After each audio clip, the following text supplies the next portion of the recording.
OMG. What the hell happened on the last episode of Beer Belly Sports? On the phone with us right now is the man himself from the Paul Bunyan Communication and the Gigazone Gaming Championships tournaments and also the TechXpo, Brian Bissonette. Hey, welcome back, sir. Hey, thanks, guys. We missed you. The only thing I'm missing is my beer. Hey, just crack one with you. No one's gonna know, right? True. Yeah, see, there you go. So he's drinking one right now. He's like, "Yeah, I cracked one. It's great." Yeah. Well, if it makes you feel any better, Brian, we're all drinking right now. I mean, obviously. Well, I figured you'd make up for me. Yeah, we're here for you. Brian, talk to us about what happened over the weekend. It was the Lumberjacks games. Tell me how awesome that was for you. Yeah. Well, it's a really long day. We started the Lumberjack games back, I want to say like 2016 as a fundraiser for Bemidji High School baseball. And the uniqueness of it, of course, is that it's multiple events. It's like the, and now, of course, we've got 5 of them. So it's like the marathon of bar sports. Jeez. We've got curling, cornhole, darts. What else? Bowling and axe throwing. It's hard to keep track of them all now. I think Melissa would have loved for us to come down and throw some axes with her. Just it actually was the last event of my group. There's teams of 4 compete, and there's 12 groups of teams that go on each bus to each venue. And so my last one was hatchet throwing, which I was a little worried about because, of course, it's been a long day of festivities. Actually turned out really well, and I actually can throw an axe a lot better than I can throw a dart. Well, there's that. So what you're saying is you had plenty of aiming fluid. Not so much me, but a lot of the people. Yeah, you felt it. Yeah, you felt the vibe from everybody else. You soaked it in from them. I get it. Absolutely. Well, when you have the responsibility of having to be the MC after the event, you have to pace yourself. Yeah, it's not as fun then. Responsibility. Responsibility. Who would ever do that? I know. Suppose Brian, the responsible one. So I think I'll get it from the other side. One day when he retires, he's going to be on the other side of that. Yeah, he's going to be on this side. And I know just what to say and do to annoy people. As you should. Learn from the best. You learn from the best. Yeah. Well, it was a great fundraiser, though. I mean, we raised over $20,000. Wow, awesome. All right. That's for the Bemidji high school team? Yep, the Bemidji High School baseball team, and it was originally started with 3 events, and then we expanded to 4, which added 12 more teams and obviously more money from a fundraising perspective. Nice. And this year, we went big. I don't know if we could do any more. We got 5 different events, and the Bemidji Eagles Club stepped up and stepped in. They're awesome. Heck yeah. And we were able to have, we added them as an event venue, which, there's not many facilities that can handle that many people in the region. And so we were just thrilled that the Eagles Club, not only did they donate the space to us, but they also made a donation to the Lumberjack baseball team. So awesome. A win-win all the way around. That's awesome to hear. For them, yeah. So, was that where the darts were at? Great. Say that again? Was that where the darts were at? That was actually where the cornhole was. Cornhole, in that back. Okay. Yep, in the back room there, and there's plenty of room, and we put the cornhole boards up against a wall, and the only thing, if you throw the bag high in the air, like I tend to do, me too. Throw it high and just have it land, you couldn't really do that because of the ceiling. Yeah, I can see that. You got to adjust. But then you got to do what, man? Adjust. I thought you said just. But then you get some people that get all butthurt if you roll one up. They're like, no, that doesn't count. Yeah. That doesn't count. Yeah, wait, what are the rules for that one? Is that just like, is there like actual real rules? Or like, good enough. I would be a rule stickler with that. It's a little bit different. Obviously, curling and cornhole in particular are different from how they're normally played with how they're handled at the Lumberjack games. So for cornhole, you basically throw 4 bags, like I would throw 4 bags, and you would count up your points. Each player throws the bags, I want to say once or twice a game, and you just add it up that way. So there's nobody else is throwing. Yeah, because I guess it could be a long game. Throwing. Yeah. It's not deductive scoring like it normally is. You just throw the bag and you'll get the points for whatever you get. We don't do leaners. I don't know about you guys, but we always play leaners in my group. If you lift up the board, it stays on. If you lift up the board and it stays, then you're good. Yep. Yeah, as long as it's on. We do the leaners as far as around the hole is worth 2 points. Oh. No, I'm not That's that a rule nice. I think I don't know. I kind of maybe I might introduce that rule into my I've always- my household rules because I kind of like that. I've never heard that one before. It's got to be amongst friendly people because it can get pretty. Oh, no, it whether does. It's actually around the hole or not, but we don't do that either for the cornhole tournaments that I'm involved with, including this one. And the Dragon Boat Festival does one. We don't do the 2 point around the hole thing. It's just 1 for on the board, 3 for in the hole. Yep. And you can't roll it up there. Yeah, it's got to stand on the board. He was talking to us like we were the idiots. He's like, "Oh, you get all mad if you roll it on there." No, it's at Grand Rapids in him coming out. You can't do that. Yeah. Well, people take these games. It's interesting because everybody wants to do well, obviously. Yeah. But some take it a lot more seriously than others. Actually, most are pretty good and realize that there's 60 teams and there's only one winner, and good luck. But there are people who are pretty competitive. And it never really gets too out of hand, though. I think most people realize, obviously, the goal is to raise money and have fun. And people have plenty of that. So, it's interesting. I don't curl, so that's almost impossible. we're supposed to learn that soon. Yeah, we're actually going to go learn from. We did a show at the curling club, and Aaron Toss is going to show us how to curl. And it's going to be interesting. Well, good luck with that. Yeah, and he's like, "Who's the most limber one?" It's like, none of us really. Not anymore. Well, it's an art in itself just to be able to throw the rock that's exactly the rock what down the ice. You take some practice. I was pretty proud. We threw. I want to say a total of 8 rocks apiece, and I got 2 that stopped in the house. I think they call it. Yes, that is true. Yeah, good job. Yeah, well, I'm learning a little bit after all these years of living in what is the curling capital I know, right? world, right? Me too. So I'm always thinking it's like we try to get our kids into it, and they never like. Nah, it's kind of boring. It's like it's the curling capital of the world. Why not? Joe Polo went to school with me, and he's got a gold medal. Hey, Idiot. There you go. By osmosis, you should be a good. I should be. He taught me one time, and I was like, I'm going to play basketball. Well, Idiot. It's offered in school, though. A lot of the people that were there, nice. if you go to Bemidji High School, you can take curling, and who wouldn't? I mean, I would have. I remember I took canoeing just to get out of school. It was for me. It was like an extra day, like in middle school. Like they had like a fun day. You go do curling, and then when I went to high school, that was not a class, but it's been a while ago. Well, it's a great opportunity for people if you're ever interested. And the curling club here does such a wonderful job. Oh, they do. If you're a beginner.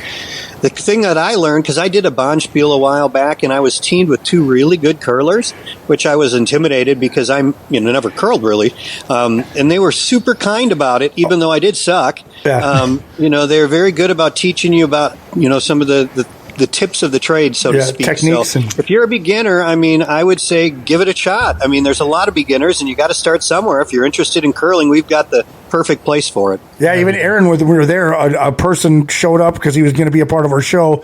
He was new, and after he was done talking, he went down there, and you saw him standing there with him, and he was not a world champion, world junior champ. We keep saying junior. I don't think that's right. World champion for curling. He had a gold medal. And he actually won one, and he actually took time with us, much like you, to talk to us idiots. So he's again that resonates throughout the curling club. Anybody I think that is that is like that is so helpful to other people. That just like golfers. If you embrace your sport, you really want to try to educate and get others involved, and they take that to the next level. Oh yeah, they definitely wanted us. Hey, you guys come back, and then there was other people sitting there like you should really try. And then I said, well, I'm 41 now, and he's like, I started when I was 43, and I'm like, all right, you're not taking my excuses. Okay, I guess I have to. Well, I'll have to try. So one more question. One more question here before we move on to the upcoming event. For future reference, because all these events you're talking about really peaked our 3 years, and we're going to try and get a BBS team there next year. How fast does registration fill up for this? Yeah, well, that's a good point. the teams that are in it get first right of refusal. That's part of the deal, because it sold out really fast the first year, and it has ever since. We opened it up to the public this year, I want to say for about 5 days, where some of the teams from last year, obviously for whatever reason aren't able to make it, didn't sign up. And so whatever spots of the 60 that aren't claimed by a previous team are open to the public for a brief moment in time until full. This year, again, it took about 5 days. So you need to be paying attention. And you can watch the website, Bemidji Lumberjack Games. That's when the registration would be open to the public. And it's usually about, I want to mid-March is kind of early March is when that happens. So yeah, you're right. I mean, it is because of its popularity. One of those things that's tough to get into sometimes because you just have to catch it at the right time if you haven't been in it before. And that's why we always stress to the teams that are there. I mean, you get a week, you better do it. Or else you're going to lose your spot because it's just such a unique fundraiser that a lot of people want to get involved. That sounds awesome. So do we get a heads up since we're a part of the Gigazone? Yeah, Gigazone. You know, like do you like send Matt like a winking text message like sign up? Tis your time. I have a feeling we'll probably be talking about this time next year. Heck yeah, will be. Absolutely. And then we'll be like, continue to harp on me until I give it up. You guys didn't sign up. I gave you like 3 weeks notice. Idiots. We'll just show up in mustaches and try to just involve ourselves. You can experience it because then you can talk about it. I mean, heck yeah, true. There's nothing like it. Yeah, I saw it. I was like, oh my God, the Lumberjacks game. We didn't really get that out of you. And I was like, oh man, I didn't even know what it was. I just saw it on television. You know, it's pretty low key. We don't market it a lot. Yeah, it's filled up so fast. I suppose. Yeah, it's like we only have so many spots, and those in the know are the ones that know. I knew when I saw Paul Bunyan posted on Facebook, and my company is one of the sponsors. I was like, oh, I should probably repost this. Dang it. Yeah, and even by the time, we post that stuff too when it opened up to the public.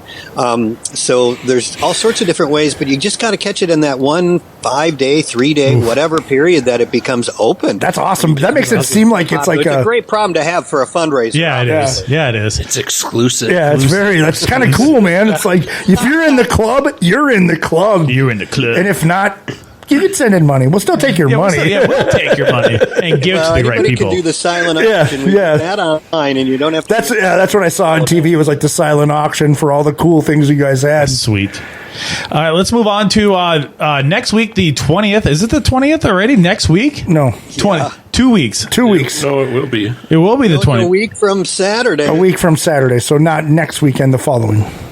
Right? It is next week, yeah. It is next week. It's the 10th. Weekend, yeah. Saturday. Oh. Saturday's the 13th. Yeah. So it's a week from the Saturday. Yeah. So it's almost here. I just said, didn't I? No. I said a week from Saturday. Anyways. I think you guys just want to prove me wrong. Probably. The Gigazone gaming is back, and I see photos all the time of what's going on, what you guys are going to have. Talk to us about when did it start, and how much has it grown? Yeah, it started as an idea. I can remember it vividly. Our CEO called me into his office with our now CTO and said, look, I know, doesn't that sound fancy? And then it's the marketing guy. I get that a lot. I'm with a lot of people with initials, except I'm the marketing guy. Yeah. You're MG. Yeah. You're with the CTO and the CFO, and the MG's there. Yeah, sounds like but he called me into his office, and he was like, I'm seeing these gaming tournaments that sell out at like the LA Forum, and our fiber optic network. One of the many advantages it provides is gaming. And low latency and obviously high speeds. And he said, I think we could probably come together. We could probably put something together like that. Now, not on that scale where it's, you're getting the best gamers in the world. But hey, let's try to create an event that we can get that will create some competition amongst the gamers in northern Minnesota. So it'll be like, the championship for our region of gamers. And we'll just create this from scratch. And that is how it kind of all got started. And it was in 2016. I want to say November of 2016. Wow, a lot of things happened in 2016. Lumberjack Games and now this. Well, and it's a big year for me. He doesn't want to talk about it. Things I have to do, but it's actually, there's such awesome events. It's hard not to, totally get into it. And as far as the gaming event went, that was interesting because we did it just in the conference room area, and that very first year we had about 1,000 people. Oof. Which was okay. But, I knew, and we all know, that I think that there's a lot more gamers than that in this region. So, what do we need to do to maybe attract them? And one of the things we really emphasized it is a free event, of course. You can come free. It's free admission, free gaming, nothing. The only thing you need money for is food, and maybe if you want to get a sweatshirt that we offer, and you can buy that. But other than that, you don't need any money. And so, it was just confusing to me personally as a marketing guy that why didn't more people come to this? This is really cool. And so we really started emphasizing the fact that there is no catch. I mean, we're not going to put you in a room like a timeshare and make you listen to me talk about Paul Bunyan for an hour. I did that in Vegas. It literally is free, and you can come and go as you please. And, I think that helped us kind of maybe get through any perception that, there's got to be a catch to it. And so the next year we added a few things, including, that's the year we added, the second year was the year we added all the arcade games that people can walk up and play. That was not at the first one, and in fact was one of the first things we said when we walked in that morning was we should align the walls with arcade games. Should have. And that turns out to be, of course, one of the one of the many, but I think something that everyone, no matter whether you're a gamer or not, you do those types of things still. You'll play pinball, you'll play Pac-Man.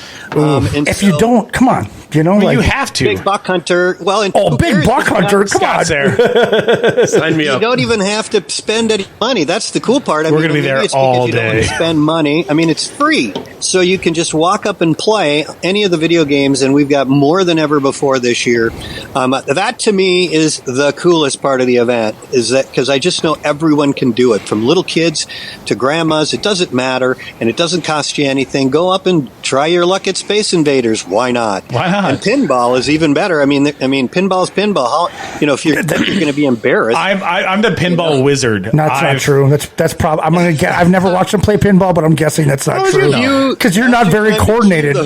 Yeah. Thank you for that. I love. My son is upset because his sister has a softball tournament that day in Thief River Falls, so we have to miss it. And I was like, we should go because he just started playing Fortnite. I'm like, they got a Fortnite thing. I'll do it, Dad. I'm going to do it. It's like. Dad spoke before he talked to Mom, and then Mom told us that, that's not possible because we have to go watch Sister play softball. Damn it. There's always something going on. Yeah, I know. I know. I want to be there. My daughter's going to be there. There's a pinball game. I wonder if you guys have it. It's an old baseball game. It's called Slugfest. You used to get baseball cards out of it when. And oh my! I hope that's there because I love that game a lot. I'm skeptical that it would be there if it's an older pinball machine. Well, that spits out baseball cards. Yeah, well, I doubt it spits out baseball cards now. And a free game. Well, you never know. Very generous of them. I do know that we have one person, and it's not me, that tracks all that stuff down. We have Northern Amusement here. Shout out to them. They pretty much give us everything they can from their inventory, and then we have to, because just how big this event has become, we have to outsource it and get some more from other places. But it's an important part of the event, just like every aspect. That's what makes it such a cool event. But to me, I like that part the most, just because I know everyone can do it. Yeah. So are there events that run simultaneously? Because Matt likes to play Madden. Is Madden at one time and then the Fortnite's at another time, or do they kind of run simultaneously? That is a great question because we get that a lot. And the answer is you get to pick one of the main tournaments to enter because they're all going on at the same time. The only exception is Fortnite because you can play that anytime throughout the day. It's not a game where you're competing against other people directly. The other contests like Super Smash Brothers and Fortnite and Valorant, those are they're competing team against team in a bracket. So you can't really, do anything differently about that. Fortnite is, and don't hold me to this, but it's like the number of kills, something like that where you just accumulate a high score and you're not competing directly against any other individual or team. So, yeah, you got to pick one. So if you like Overwatch and you like Rocket League, which Rocket League's the main stage tournament this year, you're going to have to pick between the two. You can't do both. And we learned that early on because, of course, people signed up for multiple tournaments the first couple of years. Yeah. And they'd miss they miss participating in one of them because they're doing the other one. And we can't wait because these tournaments already go until 6 or 7 at night. Yeah. We can't, we can't be waiting an hour for somebody who's playing another tournament. I get that. So not only that, but it gives more people an opportunity to get into a tournament. There's limited spots. We've added more tournaments than ever before this year, but still there's limited spots. So the more tournaments we can have and offer, the more opportunity that provides someone to participate. They all get full. And so my biggest tip for a gamer who wants to get in a tournament is get there early. It's first come, first in until full. And we open the doors at 10 a.m., but people start lining up, I want to say, and I don't know. I don't know when you should, but some people line up at 6 in the morning, 7 in the morning. Wow. I don't know. Dedication. I think you have to do that, but it's all arbitrary. When the Rocket League tournament gets full, it's full, and that's the fun part about that stuff, though. People in, so it's first come, first serve. But I also want to stress that you have to. This year, we're doing something different to make it go faster to get signed up and get the tournament started, and that is creating a Gigazone gaming profile. You beat me to it. I was going to ask you that. Yeah, it's free too. Everything's free. It's free to do that, but you have to do that before you come that day. And we're going to tell people in line so they can do it while they've got their phones out. But you need to do that because then you'll just walk right to the tournament you want to enter. In the past, you've had to stay in a long line with everybody to get to the front and then sign up and then go to the tournament you want. Now you'll be able to walk right in the arena to the tournament you want to get in, show your profile, they'll scan your stuff, and you will be in, within seconds. And then you'll just wait for the tournament to start. So you need that profile. It's not pre-registration. It is not guaranteeing you any spot in any tournament if you create that. Nice. But that's what you're going to need to get in one on Saturday, the 20th, not this Saturday. Yeah, no, not this Saturday. Next Saturday, Bruce. Yeah. The 20th. said that. Yeah. So are the games like Xbox based or PlayStation based where players can bring their own controllers if they want? Or Yeah, it gets pretty complicated with when you do something like this, and that is another good question. The games pretty much are PC now because that does have accessories that you can bring to make it like it's on the Xbox, where vice versa, if you play on a PC and you try to play it on an Xbox, it's a lot more difficult. So PCs are primarily what we use, but you can bring your own controllers. And the only exception I want to say to that might be like Madden. There's one or two games that might be on a console, but if you check GigazoneGaming.com on the specific thing you're interested in, it will go into detail as to what it's on and the rules and all of that stuff. But it's mostly PC now because that is the most adaptable for anybody who plays on a different system. We have so much knowledge about the Gigazone gaming that's happening next Saturday on the 20th. Besides the gaming, there's also a TechXpo. There's a certain young lady who's going to be at this event. Who is this young lady? Yeah, well, this year we're pretty excited that we were able to have Danielle Feinberg from Pixar Animation Studios as our special guest. She's been at Pixar, I want to say, since 1997 or Holy longer. hell. That's a long time. All of them. Yeah. All the movies. 14 of them Damn. she's worked on, and I don't even go to movies, and of course I have kids though, so I recognize a lot of them, like The Incredibles, A Bug's Life, Finding Nemo. I mean, just go down the list of Pixar Finding movies. Dory. Yeah, there's probably way more that we're not even remembering right now. She's worked on a lot of them, and so she's going to be on the main stage at 2:00, and she'll have, I think, a pretty inspirational and pretty cool visual presentation, given she's worked at Pixar. And everybody can come to that. Again, it's free admission, so you can just come in. And if you're not coming for a gaming tournament, I always recommend you come a little later. Come after 11 o'clock, because there's a big rush, obviously, for all those gamers getting into the tournament from 10 to 11. But once that rush is through, it's pretty easy just to walk in and walk out. Although we do anticipate, obviously, I think more people arriving between 1 and 2 to see Danielle. Yeah. And so that's when she's going to be on the main stage is 2 o'clock. And then after that, she's going to be a judge for the North Star Pitch Competition. That's something that Greater Bemidji puts together for entrepreneurs to pitch their idea for a chance at some cash and prizes, as well as to advance to the state level competition. And last year, the winner of our pitch competition here was the first one from Bemidji to ever win the state competition as well. So that's kind of a neat awesome event. So I'm signing up for that one. Yeah.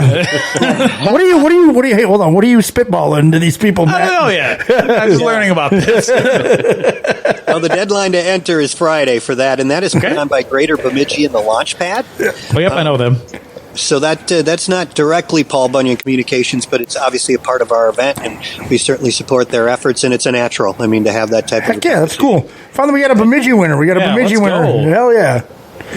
So start thinking about something. Might be too late for this year if you don't have that concept. Matt's always thinking about new concepts like every day. He's messing about things. Something you can't wing, Matthew. I know. The Pollock, the South Dakota guy. Then he doesn't have a chance at winning. If he overthinks it, he's no chance. All right, Scott, you had another question. Well, so any other last things you want to possibly bring to light about the next weekend before we move on?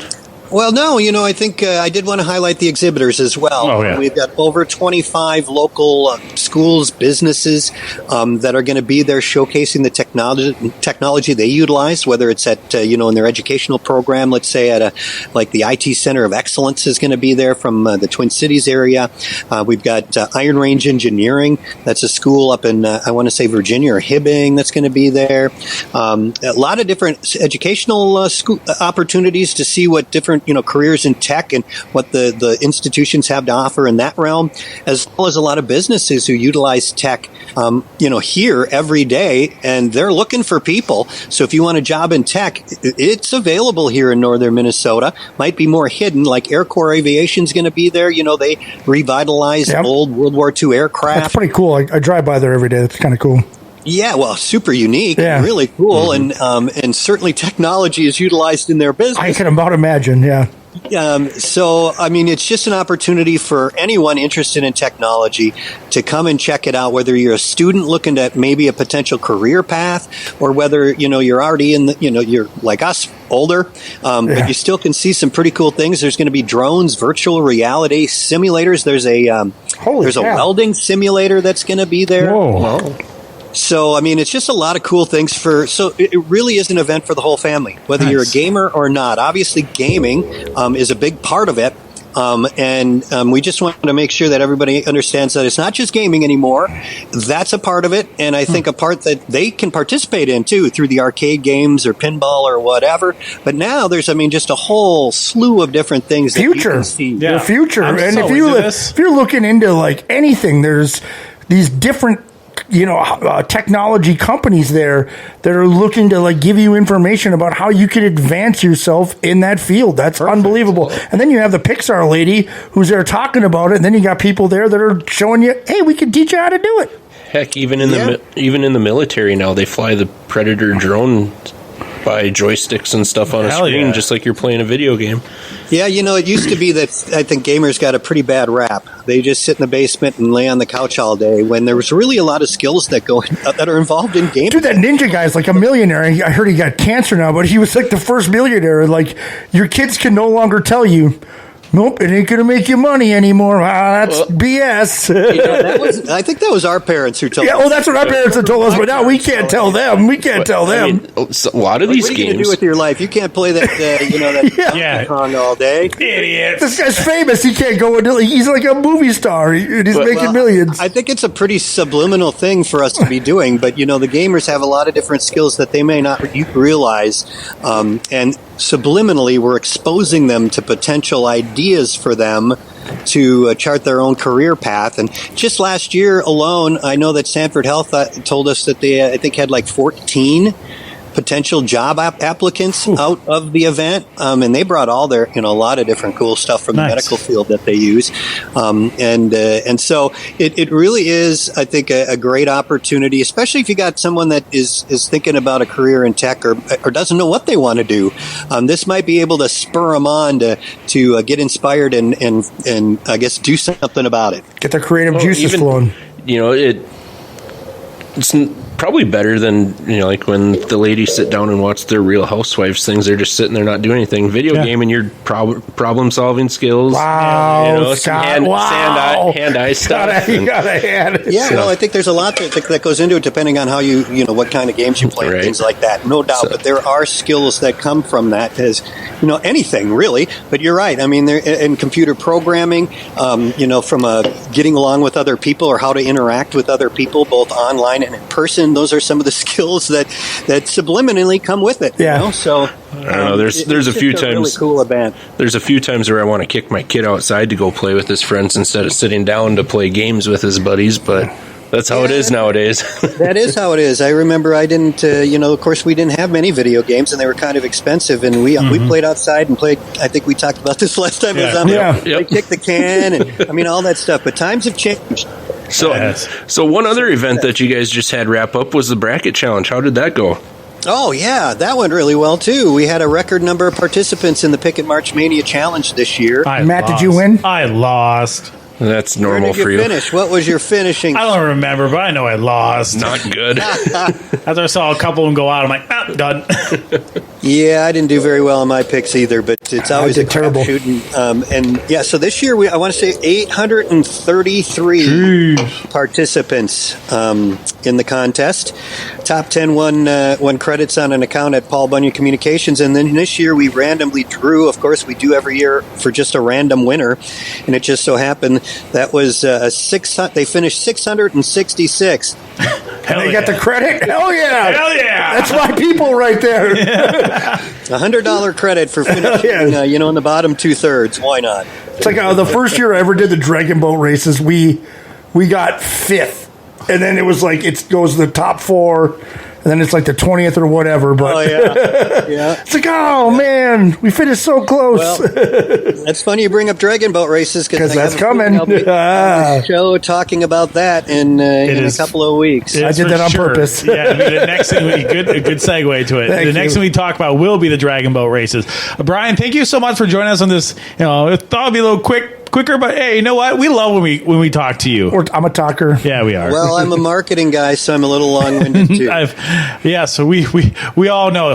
Thank you so much, Brian. We love you so much. Thank you for the Gigazone Gaming Championship and the TechXpo stuff that's coming up, and the Dragon Boat races are coming up, and the Lumberjack games that happened last weekend too. So thank you so much.